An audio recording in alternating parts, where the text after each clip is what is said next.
ఓం నీలాంజనసమాభాసం రవిపుత్రం యమాగ్రజం ఛాయామార్తాండసంభూతం తం నమామి శనైశ్చరం. ఓం శం శనైశ్చరాయ నమః. శివాయ గురవే నమః. ప్రేక్షకులందరూ కూడా నమస్కారము. నేను మీ హరిహర శర్మ. పండుగలు పర్వదినాల గురించి మనం తెలుసుకుంటూ వస్తున్నాం. అందులో భాగంగా ఈ నెల 6వ తారీఖు జూన్ 2024 గురువారం నాడు జరగబోయేటువంటి శని జయంతి గురించి మనం ఈ యొక్క వీడియోలో సవిస్తరంగా మాట్లాడుకునేటువంటి ప్రయత్నం చేద్దాము. జ్యేష్ఠమాసం ముందు వచ్చేటువంటి అమావాస్యని శని జయంతిగా మనం అందరం కూడా పురస్కరించుకుంటాం. శనైశ్వరుడు జన్మించినటువంటి తిథిగా ఈ యొక్క శని జయంతిని శాస్త్రాలన్నీ కూడా వర్ణిస్తూ ఉంటాయి. ఈ శని జయంతి రోజు మనం చేసేటువంటి శనైశ్వర ఆరాధన చాలా విశేషాన్ని సంతరించుకుని ఉన్నది. 100 శనిత్రయోదశులు చేస్తే ఎంత పుణ్య ఫలితం మనకు దక్కుతుందో ఈ యొక్క శని జయంతిని మనం శనైశ్వరుడి యొక్క ఆరాధనతో పురస్కరించుకుంటే కనుక అంత విశేషమైనటువంటి ఫలితం మనకి కలుగుతుంది అని చెప్పేసి వేదశాస్త్రం చెప్తుంది. అసలు నవగ్రహాల్లో అందరికన్నా కూడాను శనైశ్వరుని ఉత్తమమైనటువంటి స్థానంగా దీర్ఘకాలిక గ్రహంగా వర్ణిస్తూ ఉంటుంది జ్యోతిష శాస్త్రం. శనైశ్వరుడి యొక్క పేరు వినబడంగానే ఎంతటి వాడికైనా వెన్నులో వణుకు పుట్టడం అనేటువంటిది సహజం. ఎందుకంటే ఆయన కర్మ ఫలదాత. తెలిసో తెలియకో మనం ఈ యొక్క జన్మలో చేసుకున్నటువంటి కర్మాలకు తగినటువంటి ప్రతిఫలాలను కలగజేస్తుంటాడు ఆ శనైశ్వర భగవానుడు.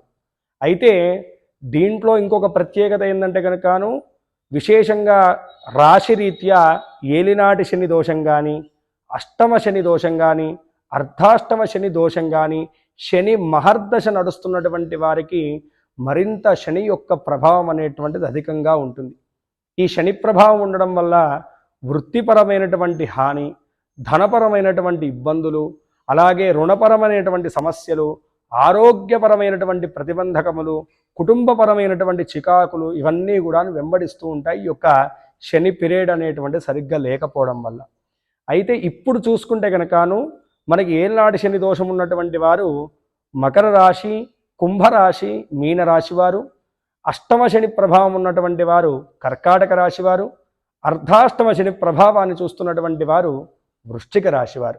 వీరి మీద ఈ యొక్క శని ప్రభావం అనేటువంటిది 2025 వరకు కూడాను ప్రభావాన్ని చూపిస్తూ ఉన్నది. కాబట్టి ఈ శని జయంతి రోజు శనైశ్వరుడు యొక్క ఆరాధన వీరికి చాలా విశేషమైనటువంటి శుభ ఫలితాలను కలగజేస్తుంది. సలే గురువు గారు, మాకు జాతకం లేదు, జాతకం లేనటువంటి వారికి ఏ విధమైనటువంటి ఆరాధన చేసుకుంటే మంచిదంటే కనుకను ఇందాక నేను పైన చెప్పినటువంటి ప్రభావాలు కనపడుతున్నటువంటి వారందరూ కూడాను శనైశ్వరుడి యొక్క ఆరాధన చేసుకోవడం వల్ల వారికి ఆ యొక్క ఇబ్బందుల నుంచి విముక్తి అనేటువంటిది లభిస్తుంది. అసలు ఏ విధమైనటువంటి ఆరాధన చేయాలి ఈ రోజంటే కనుకను మీ దగ్గరలో ఉన్నటువంటి శని దేవాలయానికి వెళ్ళి చక్కగా ముందుగా తలారా స్నానం ఆచరించేసి వీలుంటే కనుక నల్ల బట్టలు కట్టుకునేసి ఆ శని భగవంతుడి దగ్గరికి వెళ్ళేసి చక్కగా 9 ప్రదక్షిణాలు చేసి శనైశ్వరుడికి తైలాభిషేకాన్ని చేసుకోవడము చాలా విశేషమండి.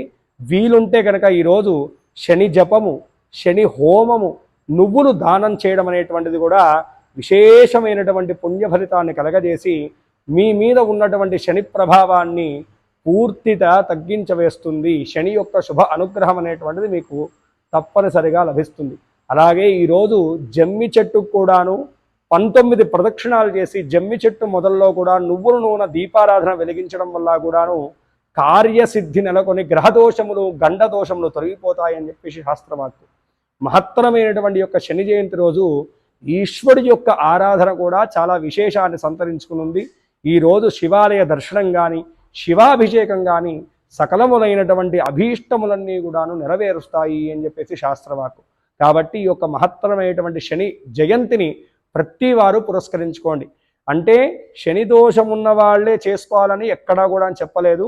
శనైశ్వరుడి యొక్క ఆరాధన సకల గ్రహాల యొక్క శుభ అనుగ్రహాన్ని కలగజేస్తుంది. కాబట్టి సకల ప్రతిబంధకాలు తొలగిపోయి జీవితంలో సుఖజీవనాన్ని అనుగ్రహించమని, శనైశ్వరుడి యొక్క కృపను మనకు కలగజేయమని శని భగవాన్ని ఈరోజు పూజించేటటువంటి ప్రతి వారికి కూడాను శనైశ్వరుడి యొక్క శుభమైనటువంటి అనుగ్రహం సంపూర్ణంగా లభిస్తుందని చెప్పి శాస్త్రవాక్కు.